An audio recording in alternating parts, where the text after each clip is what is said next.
पूरी तरीके से एस्टैब्लिशमेंट हो गया, पोर्चुगल चले गए, डच चले गए, है ना, डेंस चले गए, और हमारे फ्रेंच जो 1664 में आएंगे वो भी हैं, वो सबसे लास्ट में भी जाएंगे, 1964 में जाएंगे, जब हमारा 1961 में जाएंगे जब हमारा देश आज़ाद हो जाएगा उसके बाद।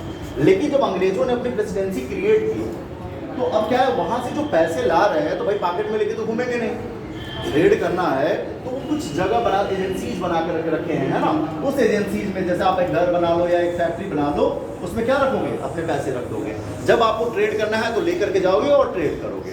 जो ये शुरू में एजेंसी ये काम कर रही है क्या, पैसा रखने का एक जगह बना। बाद में धीरे धीरे अंग्रेज रहने लगे तो लाला जी के संगत में आकर उनको समझ में आया कि ब्याज पर भी पैसा दिया जा सकता है, अगर किसी को जरूरत है पैसे का तो हम इस एजेंसी के माध्यम से पैसा उसको देते थे, बदले में ब्याज करते थे, नहीं ब्याज देता था तो उसका जमीन एक्वायर कर लेते थे। इस तरह की आइडियोलॉजी आप लोग पढ़ोगे। तो जो ये एजेंसी थी यही धीरे धीरे कहीं ना कहीं बैंक में कन्वर्ट होना शुरू हुआ। लेकिन जब फाइनली क्लियर हमारी प्रेसिडेंसी बन गई, है ना, तो हमें समझ में आया कि अब ये छोटी छोटी एजेंसी से काम हमारा नहीं चलेगा, हमें बनाना पड़ेगा क्या, बैंक। उस समय मैंने बताया था कि 17 कलकत्ता में, है ना, यस सर,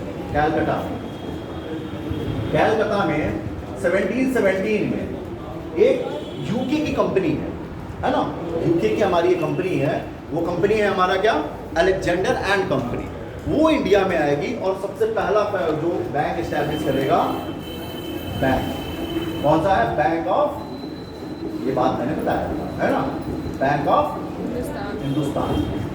इसको किसने बनाया है, इसको बनाया है किसने, अलेक्जेंडर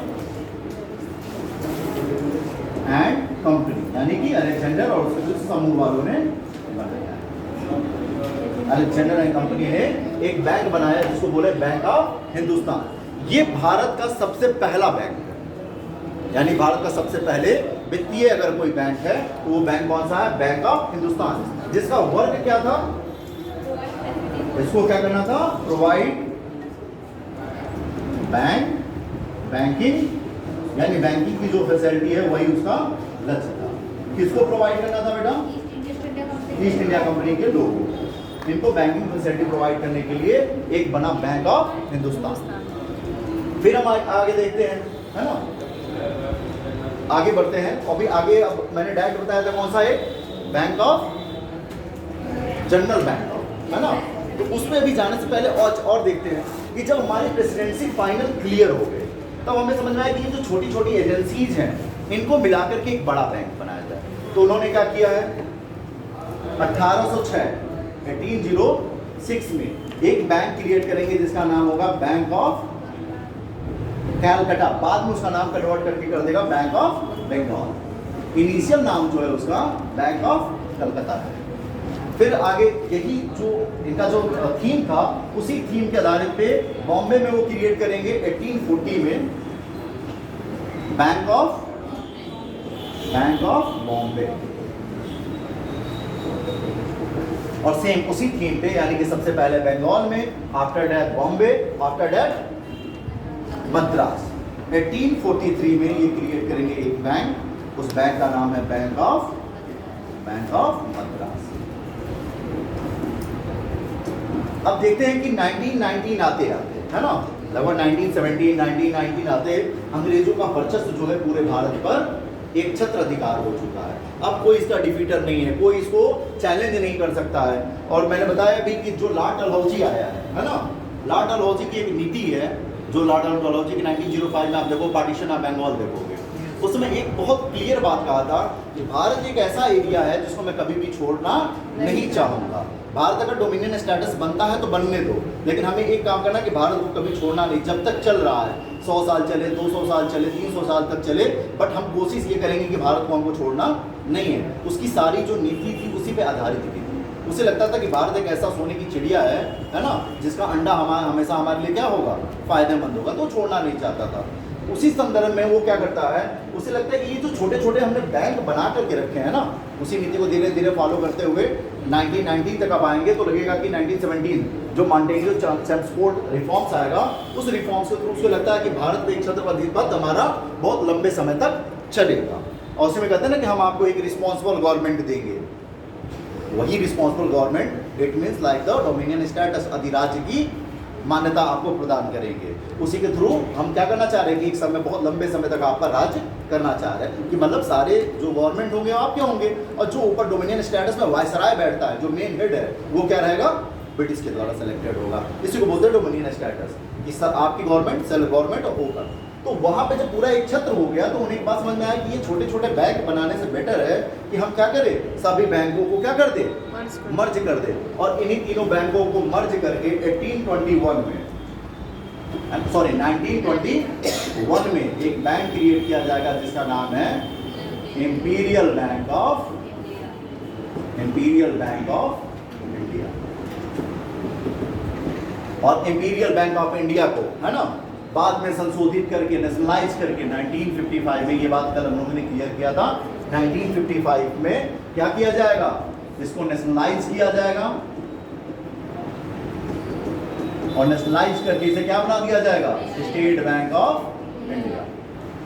नोट कर लो बेटा, यहां तक किसी को कोई दिक्कत? पहला बैंक भारत में कौन सा आया, बैंक ऑफ हिंदुस्तान। किसने लाया, अलेक्जेंडर एंड कंपनी, है ना, अलेक्जेंडर एंड कंपनी ने क्या लाया, बैंक ऑफ हिंदुस्तान। फिर हमने देखा कि यूरोपियन की जो छोटी छोटी एजेंसियां काम कर रही थी, कहाँ पे, उनके प्रोविंशियल स्टेट्स में, जो उन्होंने वो प्रोविंशियल 3 प्रोविंसेस बनाए थे, प्रेसिडेंसी बनाए थे। वो प्रेसिडेंसी क्या थी, बंगाल, है ना, बॉम्बे एंड मद्रास। पहला मद्रास, फिर बॉम्बे, फिर लास्ट में बंगाल, है ना। तीनों जगह उन्होंने छोटी छोटी एजेंसियों को क्या मिला करके क्या बना दिया, एक बैंक का रूप दिया। पहला 1806 में बैंक ऑफ बंगाल, सेकेंड है 1814 में bank of Bombay, and third है 1843 में बैंक ऑफ मद्रास। जब भारत में एक छत्र राज्य हो गया तब उन्हें समझ में आया कि छोटे छोटे बैंकों का कोई मतलब नहीं है, ये काम करते हैं, एक संयुक्त बैंक बनाते हैं। और इस तीनों बैंक को ज्वाइंट करके एक बैंक बनाया गया 1921 में, इंपीरियल बैंक ऑफ इंडिया। और इंपीरियल बैंक ऑफ इंडिया को जब देश हमारा आज़ाद हुआ तो जो उसमें प्राइवेट ऑनरशिप थी उसको लात मार करके हमने भगा दिया, कहा अब जाइए, आपकी ज़रूरत नहीं है, क्योंकि सब प्राइवेट बैंक थे, अंग्रेजों के द्वारा बनाए गए हुए थे। तो उसके जो प्राइवेट मेंबर्स थे या प्राइवेट जो ऑनर थे, उनको उनका पैसा दे करके सरकार ने क्या किया, उसको नेशनलाइज कर दिया और उसी बैंक का नाम रख दिया स्टेट बैंक ऑफ इंडिया। हो गया बेटा, आगे बढ़े, जल्दी से करो।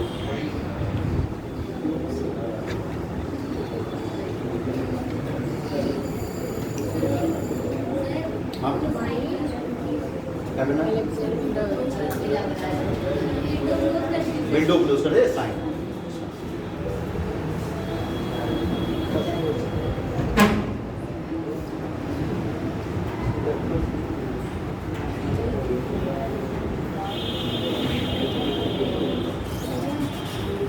आगे बढ़े बेटा।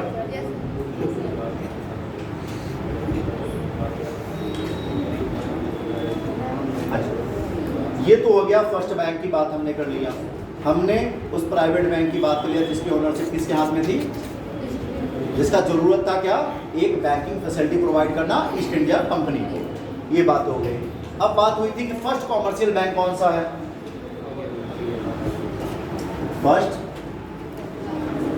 Commercial bank in India. कौन सा बैंक बताया था बेटा आप लोगों को, ऑद बैंक ऑफ इंडिया, है ना, other commercial bank, other commercial bank. Other commercial bank कब एस्टैब्लिश किया गया था बेटा, क्या 1881। हाँ, कितना में 1881 में एस्टैब्लिश किया गया। कहाँ पे किया गया था, फैजाबाद, है ना, अवध वाला एरिया यही हमारा है, Oudh commercial bank.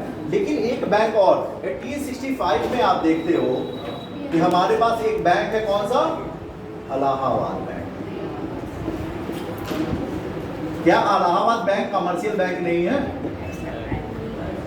Allahabad bank commercial bank है या नहीं, बस इतना बताओ। तो अगर अब इलाहाबाद बैंक कॉमर्शियल बैंक है तो फिर हम ऑद को क्यों बोलते हैं first commercial bank of India.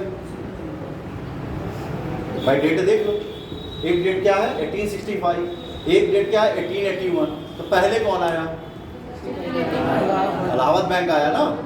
तो अगर नजरिए से देखा जाए तो इंडिया का फर्स्ट कमर्शियल बैंक कौन है? इलाहाबाद। तो फिर हम क्यों कह रहे हैं कि फर्स्ट कमर्शियल बैंक औध है? क्योंकि ये पूर्ण रूप से भारत सरकार के द्वारा चलाया जाता है। भारत सरकार अभी है नहीं, भारत अभी ब्रिटिश गवर्नमेंट के अधीन है, ये बात हमेशा याद रखना। 1947 आने दो, तब तुमको भारत सरकार बनाएंगे, अभी भारत सरकार नहीं है। बताओ बेटा, देखो रीजन क्या है? इलाहाबाद बैंक भी कमर्शियल बैंक है, लेकिन जो इलाहाबाद बैंक था इसकी जो रेगुलेटिंग है या इसकी ऑनरशिप कहो, है ना, जो ऑनर थे वो भी क्या थे? विदेशी थे, है ना, फॉरेनर थे। और इसका जो बोर्ड ऑफ डायरेक्टर जो इसका प्रबंधन देखता था, जो मैंने बोर्ड ऑफ डायरेक्टर कल बताया था कि बोर्ड ऑफ डायरेक्टर क्या होता है, तो जो इसका प्रबंधन देख रहा है, मैनेजिंग, है ना, जो मैनेजिंग होता था वो भी कौन देखता था? फॉरेन वाले ही देखते थे, है ना। तो ये कॉमर्शियल बैंक तो है, लेकिन इसमें भारत वालों का कोई भी, वहां तो किसी भी भारतीय का इसमें कोई रेलेवेंस नहीं देखा जाता है। लेकिन जो और कॉमर्शियल बैंक, जो पहला बैंक बना हमारे भारत में, फर्स्ट कॉमर्शियल बैंक जिसको हम कहते हैं, इसमें जो ऑनर थे वो तो फॉरेनर ही थे, है ना। इन्वेस्टमेंट किसका था? फॉरेनर का ही। लेकिन बोर्ड ऑफ जो डायरेक्टर था, बोर्ड ऑफ डायरेक्टर यानी मैनेजिंग में, है ना, मैनेजमेंट जो था हमारा, मैनेजमेंट में हम देखते हैं कि कुछ इंडियन शामिल थे, सम इंडियन, ऑल इंडियंस नहीं थे, कुछ इंडियन हमारे शामिल हुए थे। इसलिए कभी भी हम 1865 का जरूर, अगर क्वेश्चन आता है कि कौन सा बैंक पुराना है, तो इलाहाबाद बैंक पुराना है हमारा। बट फर्स्ट कॉमर्शियल बैंक में जब भी बात करेंगे तो उस बैंक को वो स्थान दिया जाता है और कॉमर्शियल बैंक को, क्योंकि इसमें कुछ इंडियन बोर्ड ऑफ डायरेक्टर के मेंबर थे, यानी इसके प्रबंधन में, है ना, इसके प्रबंधन में इंडियंस शामिल थे। मालिकाना हक तो फॉरेनर के ही हाथ में है, जो पैसे इन्वेस्ट कर रहे हैं इसमें वो सब बाहर के थे, लेकिन कुछ इंडियंस इसमें शामिल हुए हैं जो कि मैनेजमेंट कर रहे हैं। और आ जाते हैं बेटा 1894, है ना, कौन सा बैंक है हमारा? पंजाब नेशनल बैंक, है ना, Punjab national bank. Punjab national bank establishment हुआ। इसमें क्या है पंजाब नेशनल बैंक में कि आपके ऑनरशिप में भी, है ना, ऑनरशिप में भी कुछ इंडियन है, और देखते हैं कि इसके मैनेजिंग ग्रुप में, है ना, यानी बोर्ड ऑफ डायरेक्टर में भी, मैनेजिंग ग्रुप में भी कुछ इंडियन शामिल होंगे। और इसको एस्टैब्लिश करने में लाला लाजपत राय का बड़ा योगदान भी रहा है ना, लाला लाजपत इन्होंने सपोर्ट प्रोवाइड किया, बहुत मदद की थी, है ना, इस बैंक को लाने में। फर्स्ट कॉमर्शियल बैंक और Punjab national bank, Punjab national bank में कुछ इंडियंस उसके बोर्ड ऑफ डायरेक्टर भी थे और कुछ इंडियन उसमें पैसा भी लगाए थे, ठीक है। और एक बैंक का नाम आएगा सेंट्रल बैंक ऑफ इंडिया, जो पूर्णतः भारतीय के द्वारा ही बनाया जाएगा और उसका पूरा संचालन भी भारतीय ही करेंगे, यानी उसका मालिकाना हक भी पूरी तरीके से भारतीयों का ही है। और दूसरा, उसमें जो बोर्ड ऑफ डायरेक्टर है वो टोटल भारतीय ही है। 1911, अभी उस पर आएंगे, अभी 1905 आने दो, अभी तक का 1865 इलाहाबाद बैंक, इसके ऑनर कौन है? फॉरेनर है। इसके मैनेजिंग ऑफ डायरेक्टर या बोर्ड ऑफ डायरेक्टर कौन है? सब फॉरेनर ही है ना। फर्स्ट कॉमर्शियल बैंक और कॉमर्शियल बैंक जिसमें ऑनरशिप जो है फॉरेन के हाथ में है ना, फॉरेनर्स के हाथ में है, बट जो मैनेजिंग है उसमें कुछ इंडियन शामिल हुए हैं। और तीसरा 1894 रेगुलेट होगा, पीएनबी रेगुलेट होगा 1895 में, ठीक है ना। फाउंडेशन 1894 है। जैसे कि आरबीआई का जो फाउंडेशन है वो क्या है? 1934, बट रेगुलेट कब से होगा? 35 से। बहुत कंफ्यूज मत होना, बुक में कई बार 1895 दिखा देता है तो कंफ्यूजन होता है। रेगुलेटिंग वहां से वो रेगुलेट करना शुरू कर देगा, वहां से काम करना शुरू कर देगा।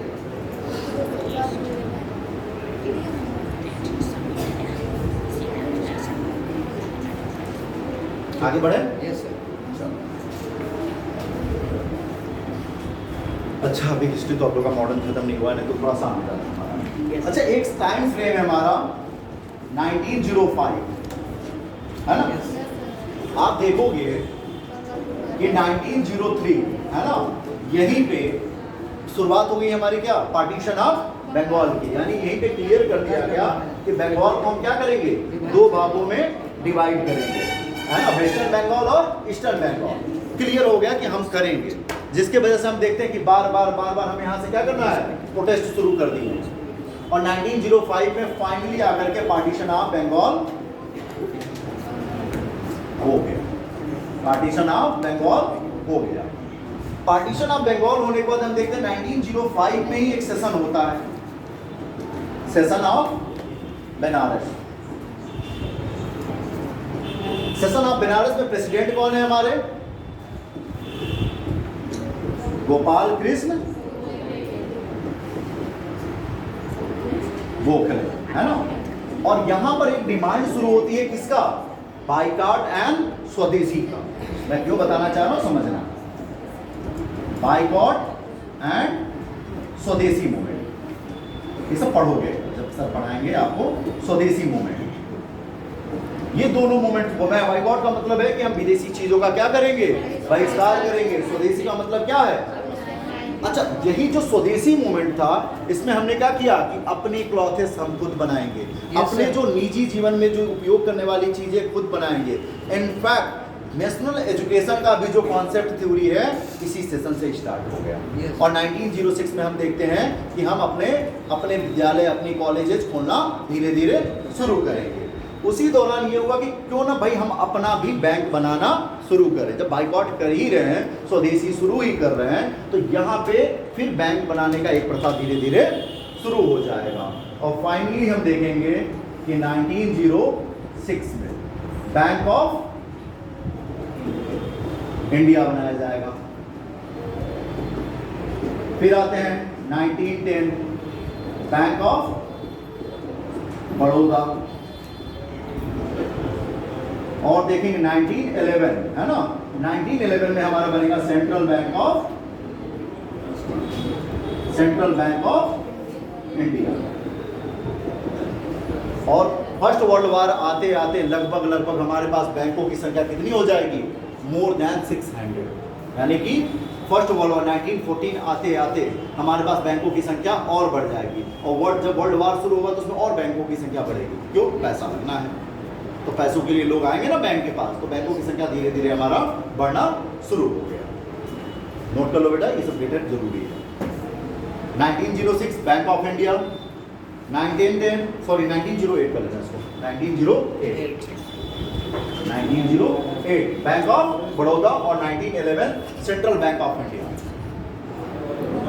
और मैंने बताया सेंट्रल बैंक ऑफ इंडिया वही बैंक है जिसको बनाया भी भारतीयों ने है, जिसकी ऑनरशिप भी भारतीयों के हाथ में है, और उसका प्रबंधन यानी कि उसका बोर्ड ऑफ डायरेक्टर की जितने भी मेंबर है वो सब क्या है? वो सेंट्रल बैंक ऑफ इंडिया। पूछा जाता है कई बार वो कौन सा बैंक है जिसका प्रबंधन और मालिकाना हक दोनों भारतीयों के हाथ में था। तो पहला बैंक है सेंट्रल बैंक ऑफ इंडिया।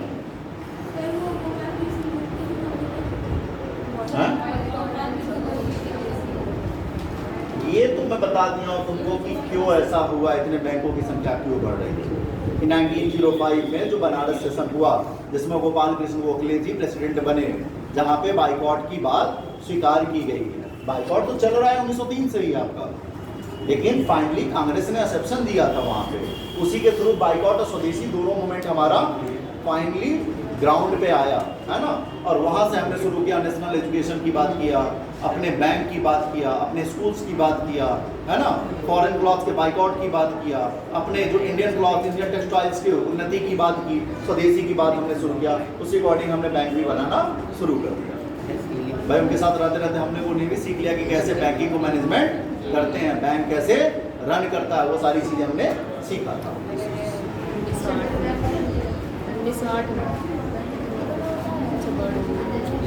अच्छा, सेंट्रल बैंक ऑफ इंडिया के चेयरमैन कौन बनेंगे फर्स्ट, है ना।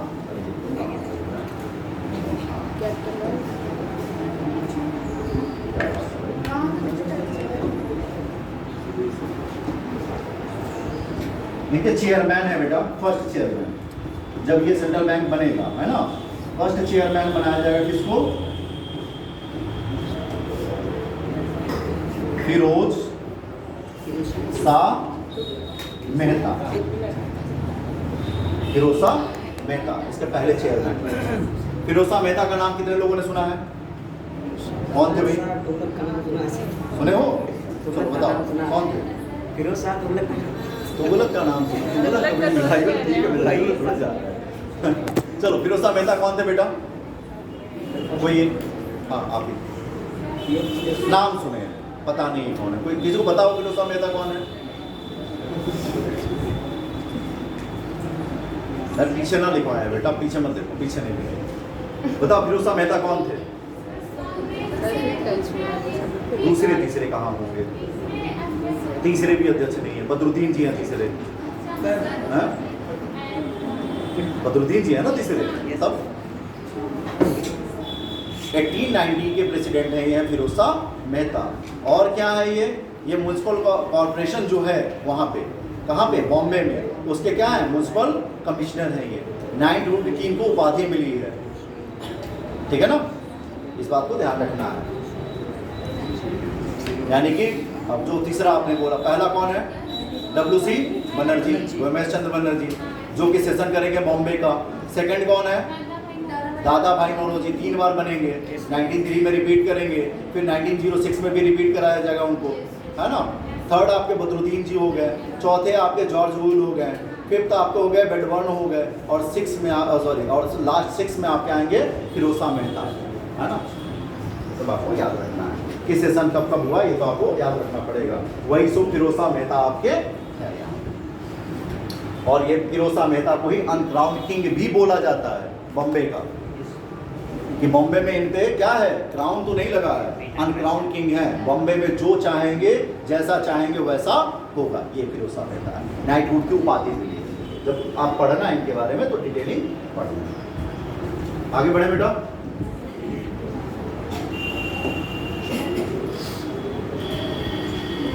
अब देखो बहुत सारे बैंक हमारे देश में हो गए।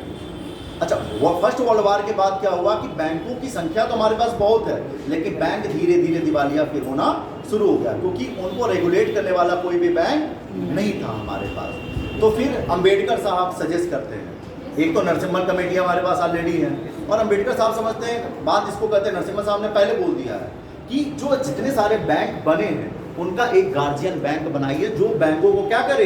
दिशा निर्देश दे। अंबेडकर साहब भी इस बारे में मत देते हैं कि हमें एक ऐसा बैंक बनाना चाहिए कि बैंकों की संख्या तो लगातार बढ़ रही है, उसके ब्रांचेज बढ़ रहे हैं, लेकिन कोई एक ऐसा बैंक बनाइए जो सबको उसको कंट्रोल में रखे। उनकी जो पॉलिसीज क्रिएट हो रही हैं उस पर उसका क्या हो, उस पर कंट्रोल हमारा होना चाहिए। तो फिर हम देखते हैं 1934 में हम देखते हैं कि एक एक्ट पास किया जाता है, RBI एक्ट 1934, और जिसके द्वारा एक बैंक क्रिएट किया जाता है, कौन सा? रिजर्व बैंक ऑफ इंडिया, जो रेगुलेट करेगा कब से? 1935 से, और इसे बैंकों का बैंक कहा जाएगा, या गार्जियन बैंक ऑफ, बैंकों का गार्जियन कहा जाएगा ना, गार्जियन ऑफ बैंक। और ये क्या करेगा? रेगुलेट करेगा पूरी तरीके से, किसको? ये सारे बैंकों को रेगुलेट करने का काम करेगा। अच्छा, ये भी जो बैंक है ये भी प्राइवेट है, हाँ, RBI भी प्राइवेट है। बाद में हम जाएंगे 1949 में, जब हमारा देश आजाद हो जाएगा तो 1949 में हम क्या करेंगे? इसका भी नेशनलाइजेशन कराएंगे, है ना। ये भी नेशनलाइज हो गया आपका, इसका भी राष्ट्रीयकरण हो जाएगा। और फाइनली ये भी RBI क्या हो जाएगा? ये गवर्नमेंटेड बैंक हो जाएगा, ये कंट्रोल्ड बाय गवर्नमेंट। और इसी समय एक एक्ट भी पास किया जाएगा, बैंकिंग एक्ट 1949।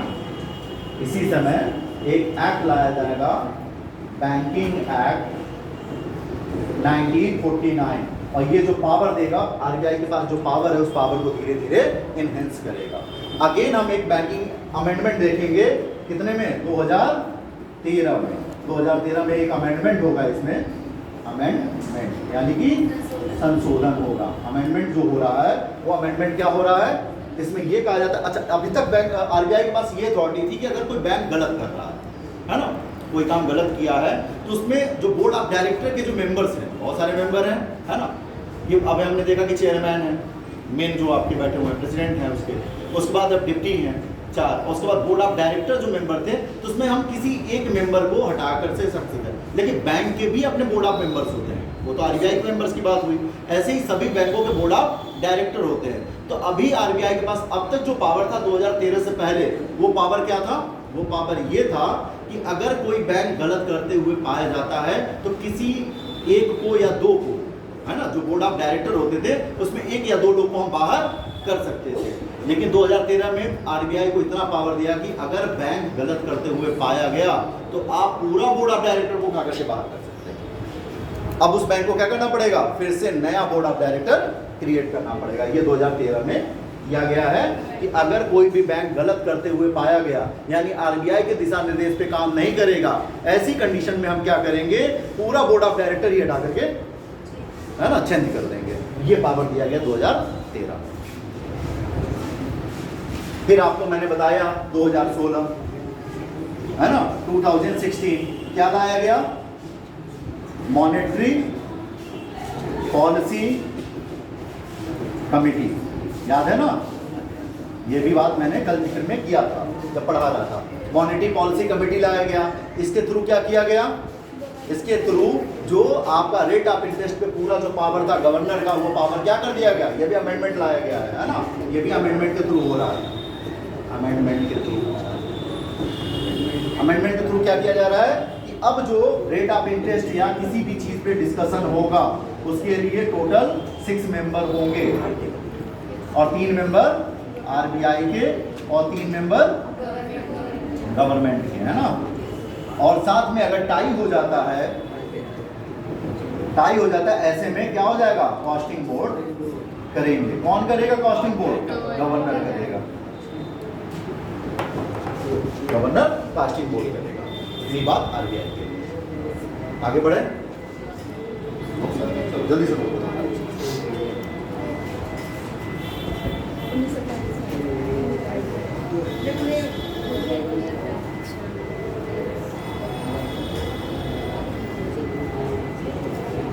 चलो बहुत पढ़ना है आज, सब पढ़ लेना है। कमर्शियल बैंक क्या होता है ना, कौन सा कमर्शियल बैंक है, कौन सरकारी है, कौन गैर सरकारी है, कौन अनुसूचित है ना, अनुसूची में जो आता है, सारी चीज़ें हम लोगों को पढ़ना है शेड्यूल में। आज पढ़ के खत्म कर देंगे, आज इसको नहीं करेंगे, कल दूसरा टॉपिक शुरू करेंगे। अच्छा, जितना पढ़ा रहा हूँ समझ में आ रहा है ना, कोशिश यही है कि जितना ईजी वे में समझा पाऊँ। इकोनॉमिक्स का तो पता नहीं, लेकिन इंडियन इकोनॉमी इतना है कि यहाँ से निकलने के बाद जितना पढ़ाया रहूँगा उतना तो आपको कंटेस्ट करा दूँगा कि आपको समझ में आ जाए कि बैंकिंग सेक्टर काम कैसे करता है, जीडीपी कैसे काम करता है, आपका पर कैपिटल इनकम कैसे काम करता है, कैसे हम डिसाइड करते हैं पर कैपिटल इनकम किसी का कितना है, ठीक है ना। वो सारी बातें अंत में आते आते आपको लगभग यहाँ से निकलते समय आपको नॉलेज में रहेगा। जैसे आपको लगता होगा कि इकोनॉमिक्स हमको एकदम नहीं आता है, तो ऐसा नहीं रहेगा, आपको बेसिक नॉलेज तो क्लियर रहेगा। अब बेसिक कॉन्सेप्ट ही ज़्यादा जरूरी है, बातचीत में तो वही आता है ना। आगे बढ़े, अब हमने देख लिया। अब आगे हम बढ़ते हैं कि 1955 में हमने क्या किया था, एसबीआई को बनाया था। एसबीआई को हमने बना दिया 95 में, इंपीरियल बैंक से उसको एसबीआई में कन्वर्ट किया। फिर मैंने बताया कि कुछ दिक्कतें आई। क्या दिक्कत आई कि अभी भी भारत के प्रति किसी की फीलिंग है नहीं, तो उन्हें चाहिए रीजनल आधार पे, क्षेत्रीय आधार पे बैंक चाहिए। तो ऐसे में क्या समझ में आया कि एसबीआई का अब क्या किया जाए, सब्सिडरी बैंक लाया जाए। तो हमने देखा 1959 में 7 सब्सिडरी बैंक लाया गया। Subsidies bank of SBI, state bank of India का सब्सिडरी बैंक लाया गया। कौन कौन सा है देखते हैं। गुजरात में लाया गया क्या, सौराष्ट्र। तो गुजरात में हमने क्या किया, स्टेट बैंक ऑफ सौराष्ट्र,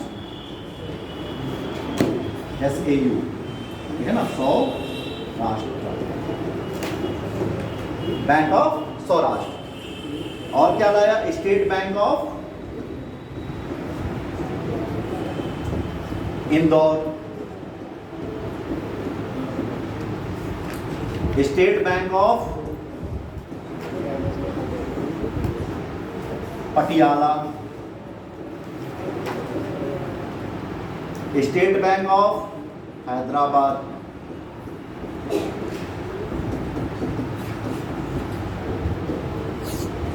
कितना हो गया, 4। State bank of Mysore,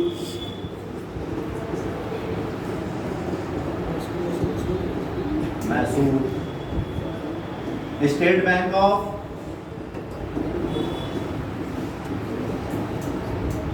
Bikaner and Jaipur, Bikaner and Jaipur. और एक बैंक आता है state bank of Rampur. Rampur कहाँ है बेटा मानचित्र में? रामपुर जी कर्नाटक में एकदम नीचे साइड में, एकदम कॉर्नर साइड में जब बनाते हो यहाँ पे रामपुर है ना, जहाँ पे आप पढ़ोगे कि हिंदू राजा है ना। ऊपर जब देखोगे मैसूर में क्या है तो हैदर अली और टीपू सुल्तान बैठे हैं, लेकिन मराठाओं की एक सब्सिडरी एरिया जो है वहाँ पे आप पढ़ोगे त्रंबकपुर है, जिसको भी हिंदू राजा कहा जाता है ना। State bank of Trambakpur, त्रंबकपुर।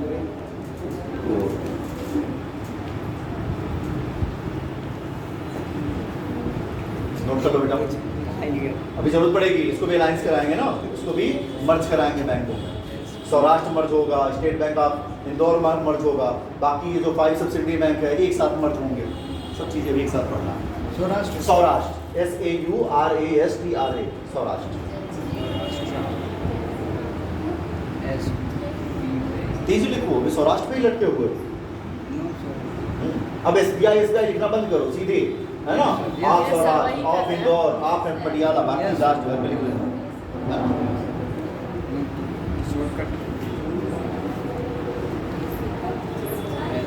क्या हो बेटा? त्रंबकपुर अभी पढ़े नहीं हो रहा है, मैपिंग पहले पढ़ लो, बाद में दिक्कत होगी पढ़ने में। और सब चीज़ सर नहीं पढ़ाएंगे ना, कुछ चीज़ें अपने से भी पढ़ो। सारा चीज़ें सर पे दे दोगे तो सर कितना दिन पढ़ाएंगे?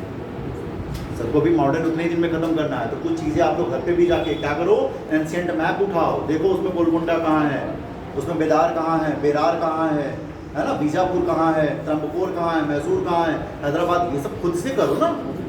सब सर पे डाल दोगे क्या कि सर, है ना, अपने सर पे डालो, सर पे मत डालो, ठीक ना। कुछ चीज़ें कर लो,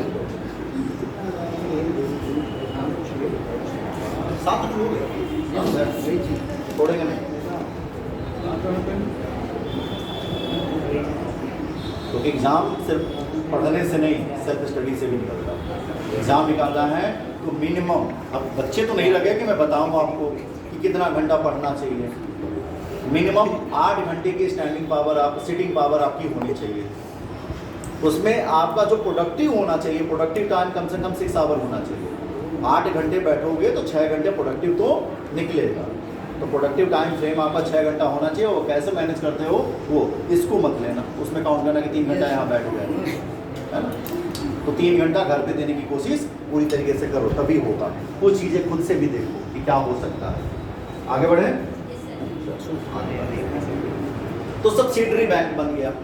फिर हमने देखा 1969 में आते हैं, है ना।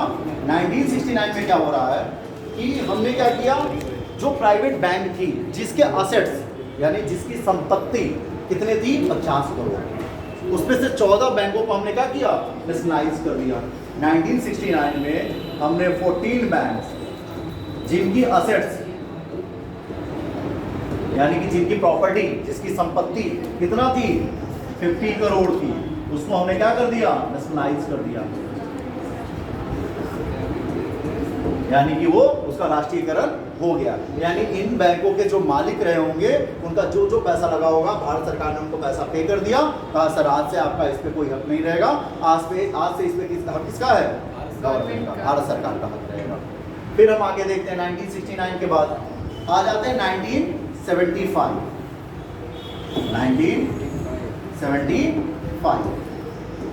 1975 आते आते हमें लगा कि देखो ये सब जो बैंक है ये क्या कर रहे हैं, अर्बन एरिया में काम कर रहे हैं, हमें चाहिए गांव के लिए, हमें क्या चाहिए, बैंक बनाना चाहिए। तो गांव के लिए रीजनल रूरल बैंक इन्होंने एस्टैब्लिश किया। तो 1975 आते आते RRB को एस्टैब्लिश किया गया, रीजनल रूरल बैंक, यानी कि क्षेत्रीय ग्रामीण बैंक, और इसकी ब्रांचेस खुलना शुरू हो गया ग्रामीण क्षेत्रों में। क्यों बनाया गया, ग्रामीण क्षेत्रों में बैंकिंग फैसिलिटी हम प्रोवाइड कर सके। बैंकिंग फैसिलिटी प्रोवाइड करने के लिए इन्होंने क्या किया, रीजनल रूरल बैंक बनाना शुरू कर दिया। फिर देखते हैं 1980 क्रम से चल रहे हैं। 1980 आते आते इन्होंने, है ना, 6 बैंक जिनका असेट्स कितना था, 6 प्राइवेट बैंक जिनका असेट्स कितना था, कितना करोड़, 200 करोड़, 200 करोड़ जिसके असेट्स हैं, उसको क्या कर दिया, नेशनलाइज कर दिया। इनके भी मालिक को उनका पैसा दे करके उन्होंने कहा कि आज से अब ये बैंक क्या हो गया, सरकारी बैंक हो गया, नेशनलाइज कर दिया इसको। अब टोटल हमारे पास 20 नेशनलाइज बैंक हो गए। आरआरबी हो गया। अच्छा, आरआरबी को कंट्रोल करने के लिए कहा कि आरआरबी आरबीआई से मदद ले। इतना सारे बैंक ऑलरेडी हमारे पास हैं जो आरबीआई से मदद ले रहे हैं। एक काम करते हैं, आरआरबी के लिए भी एक बैंक एस्टैब्लिश कर देते हैं। तो देखते हैं कि 1 जुलाई 1882 में क्या करते हैं, इन्होंने एस्टैब्लिश किया है नाबार्ड। 1980 सर, 19 आगे बढ़ा था, थोड़ा सा मेरे 18 और 19 में डिफरेंसेस आते हैं। बोलूँगा कुछ और, लिखूँगा कुछ और। 1982 NABARD national bank of agriculture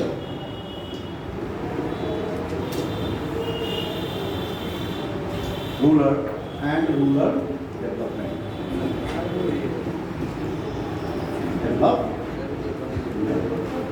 और इसी को मैंने बताया कि ये गार्जियन है किसका, आरआरबी बैंक। जैसे कि सभी बैंकों के लिए आरबीआई काम करता है, वैसे ही नाबार्ड काम करेगा। क्यों, किसके लिए, आरआरबी। क्योंकि हमने गांव में बैंक खोलने के लिए हमने आरआरबी का स्थापना किया, लेकिन भाई उनको अच्छे से फैसिलिटी मिल सके, किसको, ग्रामीण क्षेत्रों को अच्छे से फैसिलिटी मिल सके, उसलिए उन्होंने नाबार्ड को बना दिया। अब नाबार्ड कंट्रोल करेगा आरआरबी को, बाकी सभी बैंक को कंट्रोल करेगा आरबीआई। इससे क्या होगा कि अब इनको आरबीआई के चक्कर में नहीं पड़ना है सर। अब यानी गांव में जो भी डेवलपमेंट करना है ना, उन क्षेत्रों में, तो आरआरबी संपर्क करेगा किससे, नाबार्ड से संपर्क करेगा। और इस तरीके से इनका संचालन फाइनली 1992 में होगा। आगे बढ़े, हो गया, चलो और आगे बढ़ते हैं। अब क्या हो रहा है, 1908। अच्छा, अब एक चीज देखा जा रहा है कि भारत में बैंकों की संख्या तो बहुत है, लेकिन अगर हम फॉरेन से कंपेयर करें कि जो विदेशों की बैंक है ना, जैसे JP Morgan bank of America, यानी कि दुनिया का सबसे जो नंबर 1 पे रिचेस्ट बैंक है, जिसके पास सबसे ज़्यादा असेट्स हैं, वो कौन सा बैंक है, मार्केट कैप में भी नंबर 1 पे है जेपी मॉर्गन, और असेट्स के मामले भी नंबर 1 पे है। तो जब उसमें हमने अपना कंपेयर करना शुरू किया, तो कहीं थोड़ा सा एसबीआई 40वें 25वें 50वें नंबर पे भारत आता था। तो एक बात समझ में आया कि ऐसा क्यों है। तो एक काम करते हैं कि जो अंग्रेजों ने किया था, एजेंसीज बंद करके उन्होंने क्या किया था, बैंक बनाना शुरू किया, बहुत सारी एजेंसीज को। तो इनको भी समझ में आया कि छोटे छोटे बैंक बनाने से बेटर है कि छोटे छोटे बैंकों को जोड़ करके क्या किया जाए, बड़ा बैंक बनाया जाए। तो उन्होंने शुरुआत की किससे, सब्सिडरी बैंक से। तो उन्होंने शुरुआत सबसे पहले किया जो बैंक ऑफ सौराष्ट्र था, है ना, state bank of Saurashtra,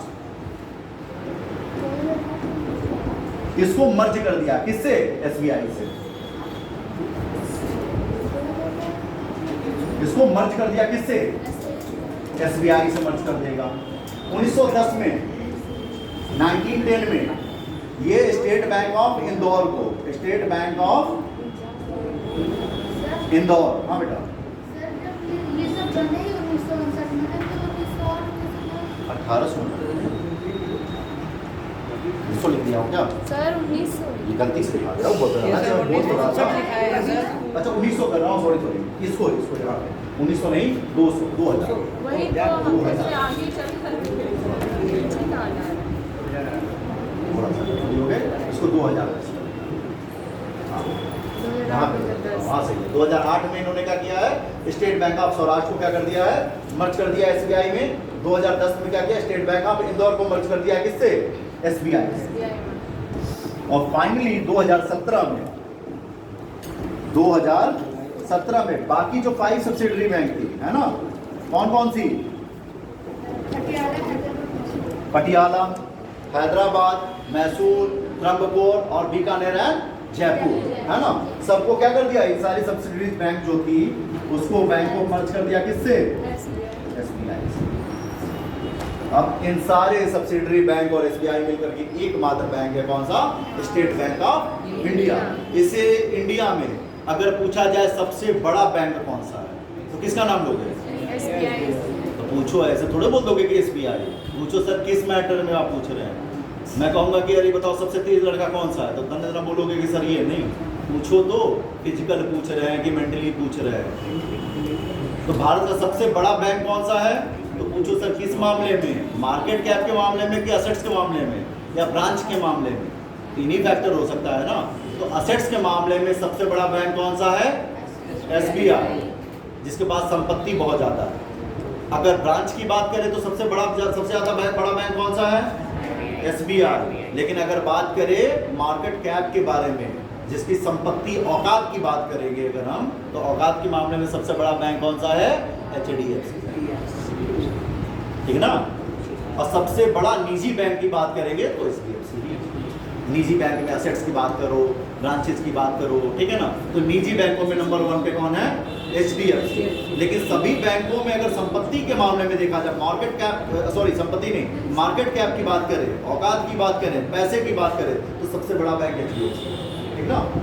लिखवाएंगे, last में लिखवा देंगे, समझ लेगा तो क्या बोल के लिखवा देंगे ना, एचडीएफसी बैंक बहुत बड़ा। लेकिन प्राइवेट बैंक है। ये हो गया बेटा, आगे बढ़े और देखते हैं क्या क्या हुआ है हमारे देश में। आ जाओ 2018 में एक बैंक का नाम सुनोगे, विजया बैंक, विजया बैंक। और एक बैंक था, और एक बैंक कौन था, देना बैंक। इन दोनों को मर्ज कर दिया गया किसमें, bank of Baroda, bank of Baroda में मर्ज कर दिया। आ जाओ 2020 में, अब इनका थीम ही चल रहा है सभी बैंकों को मर्ज करके एक बड़ा बैंक बनाना। 2020 में oriental bank,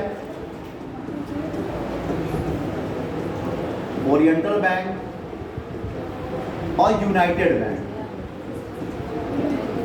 United bank, union bank नहीं है, ठीक है ना। इनको मर्ज करके किसमें बना दिया है बेटा, ओरिएंटल बैंक, और इसको यूनाइटेड बैंक को बना दिया है पंजाब नेशनल बैंक।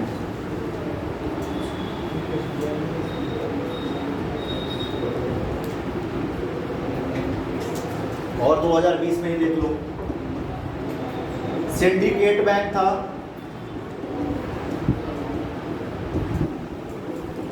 इसको मर्ज कर दिया किसमें, कैनरा बैंक में।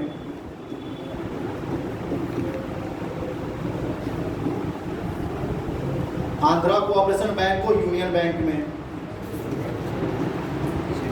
Andhra and cooperation bank.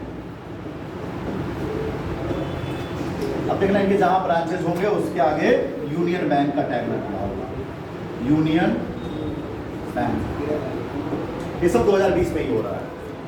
और इलाहाबाद बैंक को क्या बना दिया गया है, इसके ब्रांचेस तो हैं, देखे हो कभी कि नहीं गाँव में घूम करके। इलाहाबाद बैंक को किसमें मर्ज कर दिया गया है, जहाँ इलाहाबाद बैंक लिखा रहा था वहां पे अब क्या दिखा रहा है, देखते हो कभी इस बैंक में, इंडियन बैंक। और इलाहाबाद बैंक को क्या कर दिया है, इंडियन बैंक। नोट कर लो बेटा, इतना मर्ज कर दिया गया।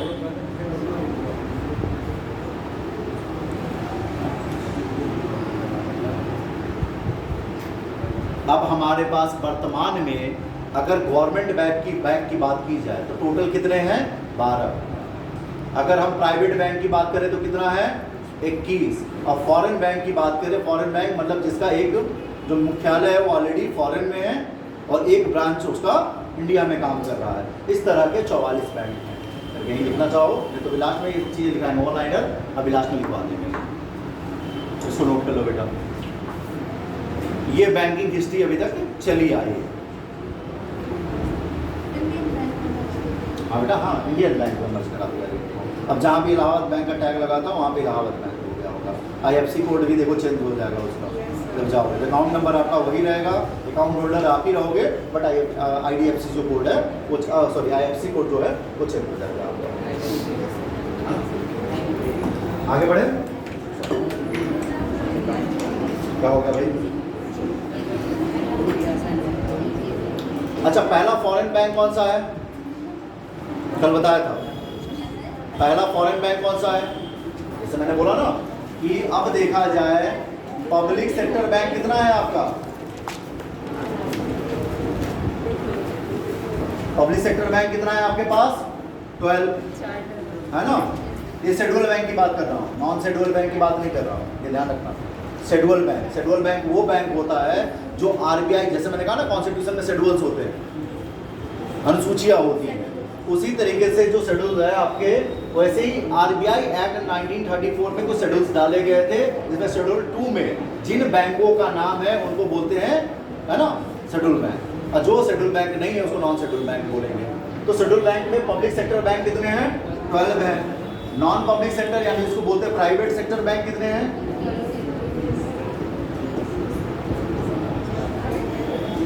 कितने हो गए बेटा? 21 अभी वर्तमान की बात हो रही है। और हमने देखा कि फॉरेन बैंक कितने हैं? 44। अच्छा, फर्स्ट फॉरेन बैंक कौन मैंने बताया था?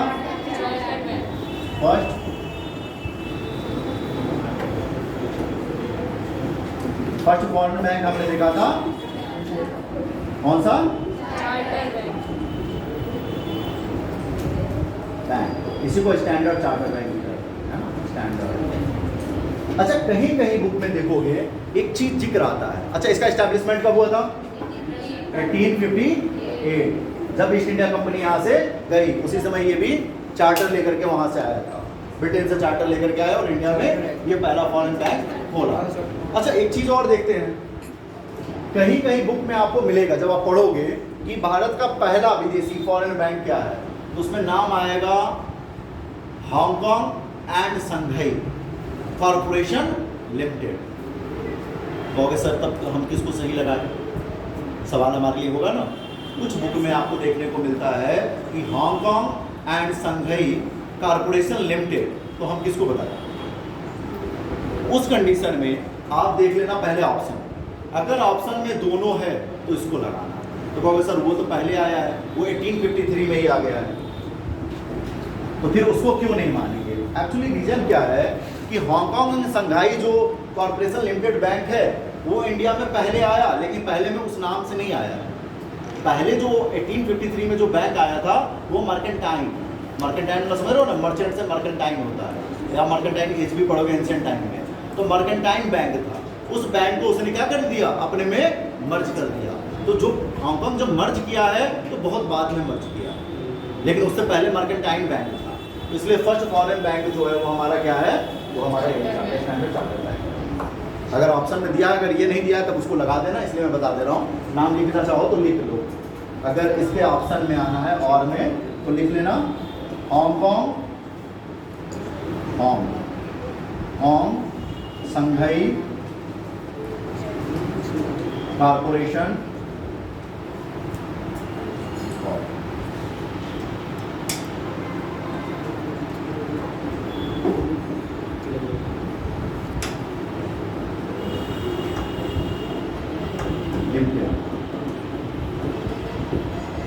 ब्रैकेट में इंडिया, इसका और भी ब्रांच है इंडिया के बाद हांगकांग।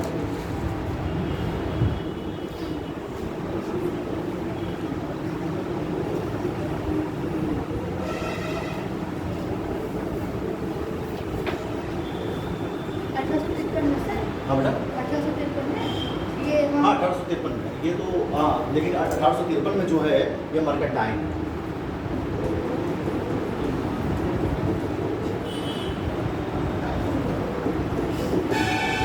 बाद में इसी को अपने में क्या करेगा? वो मर्ज कर लेगा। इसलिए कहीं कहीं बुक में मिलता है। ऑनलाइनर बुक आप देखोगे एसएससी एसएससी में तो मिलेगा, बट है आपका यही चार्टर। जैसे आपने देखा इलाहाबाद बैंक पहले है, लेकिन हम मानते किसको है? औध बैंक, अवध बैंक जो हमारा था, अवध कमर्शियल बैंक या औध कमर्शियल बैंक। औध क्योंकि उसमें अवध नहीं और औध ही बोला जाता था, बाद में अवध अवध अवध अवध कन्वर्ट हो गया। चलो अब शुरू करते हैं कि बैंक कौन, बैंक किस तरीके से काम, बैंक कितने हैं, है ना। चलो आगे बढ़े। ये था पूरी हिस्ट्री खत्म हो गई। अब उसमें कोई चीज़ अगर धीरे धीरे अगर देखेंगे PYQ में मिलेगा तो उसी में आप लोग थोड़ा सा पेज छोड़ देना, मर्ज कर लेना। आप लोग PYQ में कुछ क्वेश्चन मिल जाते हैं, क्योंकि सारी बातें तो लगभग बताई नहीं जा सकती है। उनकी इतिहास भी बहुत बड़ा इतिहास है, लगभग जो इम्पोर्टेंट था वो सारी बातें यहाँ पे क्लियर हो गई। आगे बढ़ते हैं कि बैंक कितने हैं। तो देखो RBI के पास, RBI के अंडर में 2 तरह के बैंक हैं।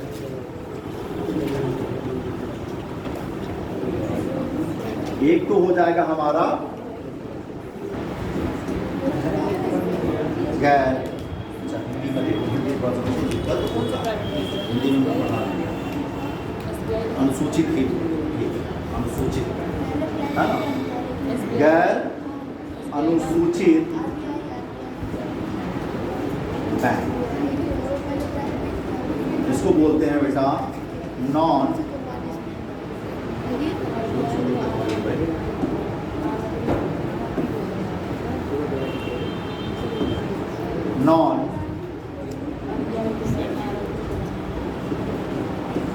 Scheduled bank.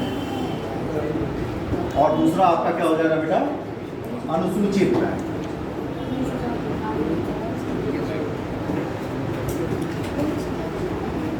Scheduled bank.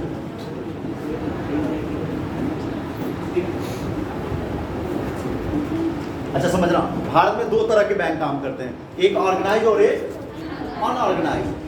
Organise bank में कौन से सब बैंक आएंगे? ये दोनों हैं। RBI के अंतर्गत जितने भी बैंक आते हैं सब क्या हैं? ऑर्गेनाइज सेक्टर बैंक है। अनऑर्गेनाइज सेक्टर बैंक कौन सा है? भारत में जो मनी पॉलिसी है उस मनी पॉलिसी में जो कहते हैं कि अनऑर्गेनाइज कौन सा है, इनफॉर्मल बैंक सेक्टर कौन सा है? हाँ, जो आप पड़ोस से पैसा मांग लेते हो, ठीक है ना, लाला जी से पैसा ले लेते हो, अपने दोस्त से 10% पे ले लेते हो, 2% पे ले लेते हो, वो अनऑर्गेनाइज हो, ठीक है ना। तो हमें अनऑर्गेनाइज को बैंक अभी नहीं कहेंगे, लेकिन बैंक की श्रेणी में हम रखते हैं, क्योंकि जब हम वैदिक सभ्यता में देखते हैं, हम आते हैं किस सभ्यता में आ जाते हैं हम लोग, मेडाइवल में जब आते हैं, मॉडर्न में जब तक बैंक स्टैब्लिश नहीं हुआ था तो जो भी हमें ऋण प्रोवाइड करता है हम कहते हैं कि कहीं ना कहीं वो बैंकिंग सिस्टम को क्या कर रहा है? फॉलो कर रहा है। बस फर्क ये है कि गवर्नमेंट के द्वारा रजिस्टर्ड नहीं है। तो हम रजिस्टर्ड के बारे में पढ़ रहे हैं। तो RBI में 2 तरह के बैंक है, एक गैर अनुसूचित बैंक और एक है अनुसूचित बैंक, ठीक है ना। अब अनुसूचित बैंक क्या है? तो जो है ना RBI एक्ट 1934 के, है ना, शेड्यूल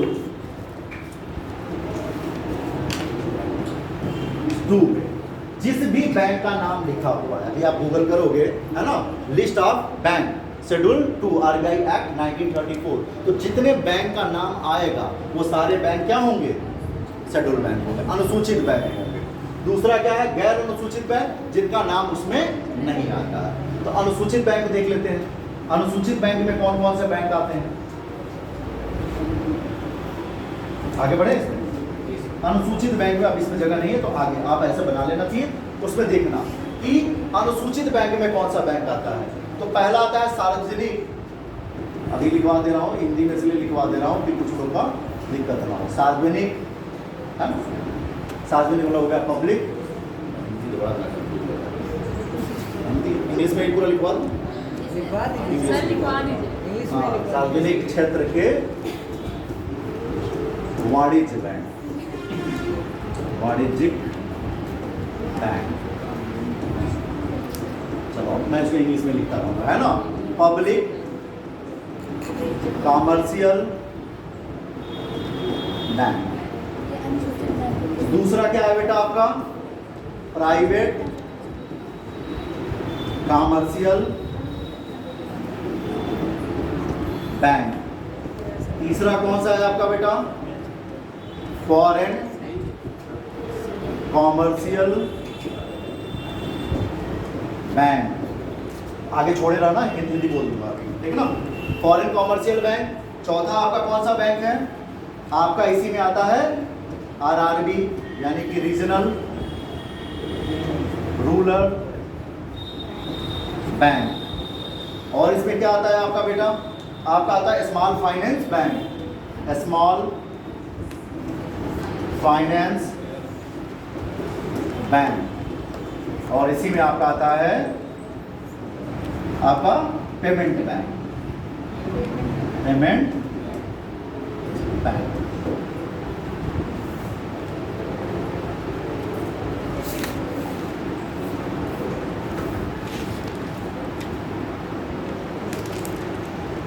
ये शेड्यूल बैंक है ना। अच्छा, शेड्यूल बैंक में दो तरह के बैंक हैं। एक तो आपका कॉमर्शियल बैंक हो गया, है ना, वाणिज्य बैंक।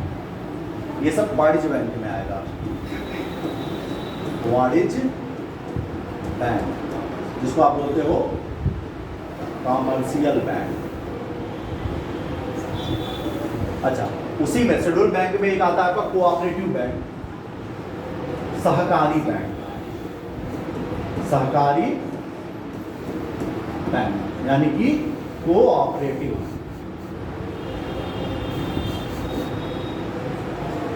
Cooperative bank.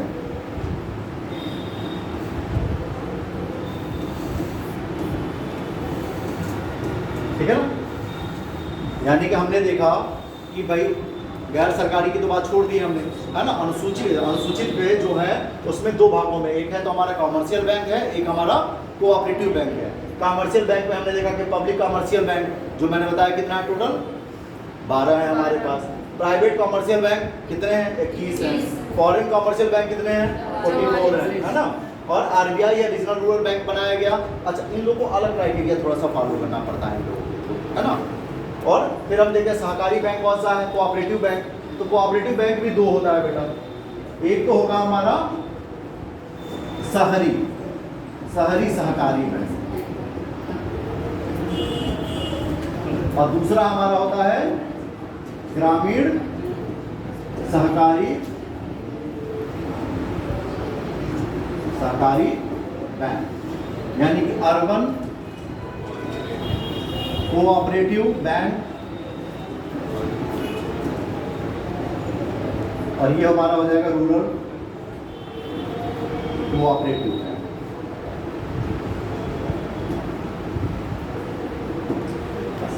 अब इन्हीं को हमको पढ़ना है, सबको बारी बारी से समझ लें।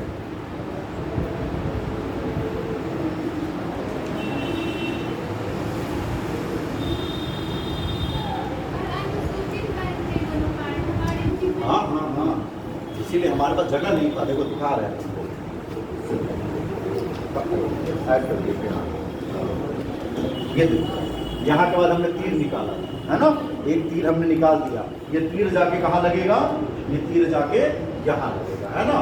तो उसमें एक वाणिज्य बैंक है और एक सहकारी बैंक है। कॉमर्शियल बैंक है, कोऑपरेटिव बैंक है। कॉमर्शियल बैंक में ये है, सहकारी बैंक में दो हैं, शहरी सहकारी बैंक और ग्रामीण सहकारी। अच्छा, ग्रामीण में भी दो तरीके से बफर करेंगे, एक होगा अल्पकालीन और एक होगा दीर्घकालीन। अल्पकालीन जिसमें आपको अल्पकाल के लिए ऋण दिया जाएगा, और दूसरा है दीर्घकालीन जिसमें दीर्घकाल के लिए दिया जाएगा। अल्पकालीन में स्टेट गवर्नमेंट द्वारा भी है, सेंट्रल गवर्नमेंट द्वारा भी है, कुछ लोगों द्वारा भी है, पब्लिक लोग भी सहकारी बैंक खोल सकते हैं जो थोड़े से हैं। अब उनकी क्राइटेरिया क्या है, बारी बारी से हम लोग देखते हैं। आगे बढ़े।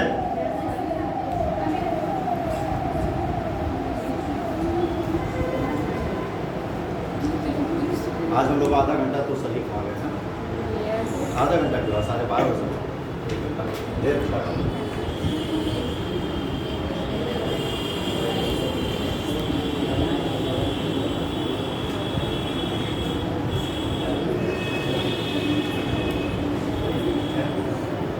तुम लोग रिवाइज करते रहना बेटा, दोबारा टाइम नहीं मिलता है रिवाइज करने का। कितने लोग इसमें पीसीएस का फॉर्म भरे हैं? अच्छा, ग्रेजुएशन फाइनल किसका हो गया इसमें? फॉर्म क्यों नहीं भरते? एज अभी नहीं हुआ है, किसका एज हो गया, ग्रेजुएशन भी फाइनल हो गया है? कोई नहीं है,